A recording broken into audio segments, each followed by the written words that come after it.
What's going on, guys? Got a quick video for you here.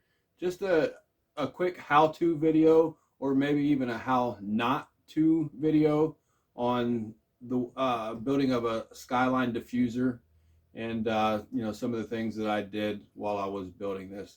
So let's get right into it. Okay, so I tried to use the cheapest materials that I could when doing this. And so I went to Lowe's and bought 2x2 dowel rods, half inch 4x8 sheet of plywood, some wood glue, and some white spray paint in a can. And other than that, the only thing that you really need for something like this is a miter saw or just something to cut the pieces of the 2x2s down to size. And you can go online and find a calculator. It's a Skyline Diffuser calculator.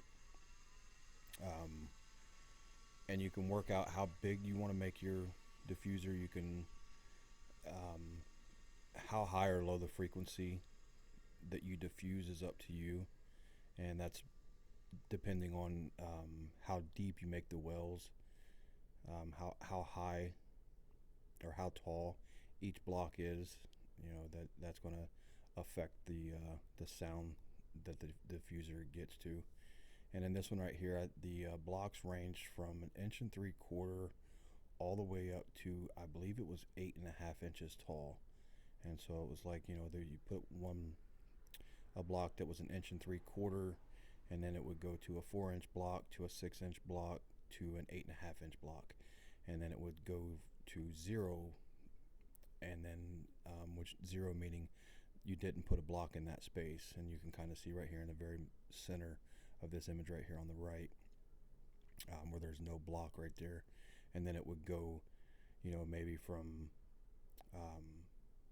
8.5 to zero to a 4.5 inch block, and then down to the 1.75. So it would kind of bounce around. And the diffuser calculator that's online, it will lay out basically for you exactly where you need to put each individual block. It will tell you 0, 1, 2, 3, 4, and so forth on where that each block should go to get the correct alignment for all the blocks that you're doing.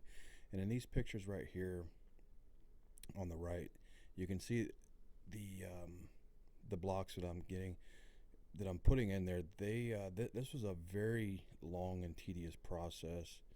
And to be honest with you, you can see I'm sanding right there on the left, and it's like I really wish I would have thought this through, and I would have set me up a station out there, and out there meaning out next to my shed where I was building this up. But I wish I would have set up a chair and just something to make this a little bit easier, because this was, like I said, it was a lot of sanding. And to be honest with you, there was so much sanding involved in this that I didn't sand every single piece like I probably should have. But it turned out pretty good. It does its job, at least to my ears. It really did change the sound in my room upstairs. The one thing that I will say is this right here was a 2 foot by 4 foot section that I made. And so you got to think about, how big that you want to make yours. This was way too big, in my opinion, for wood. It was way too heavy. And so I actually had to cut this in half, and it ended up being two 2x2s, which ended up working out a lot better. But like I said, it serves its purpose. It really does do a pretty good job. It's not the best construction that I've ever done of anything. It's not the nicest looking when you're actually up on it looking at it.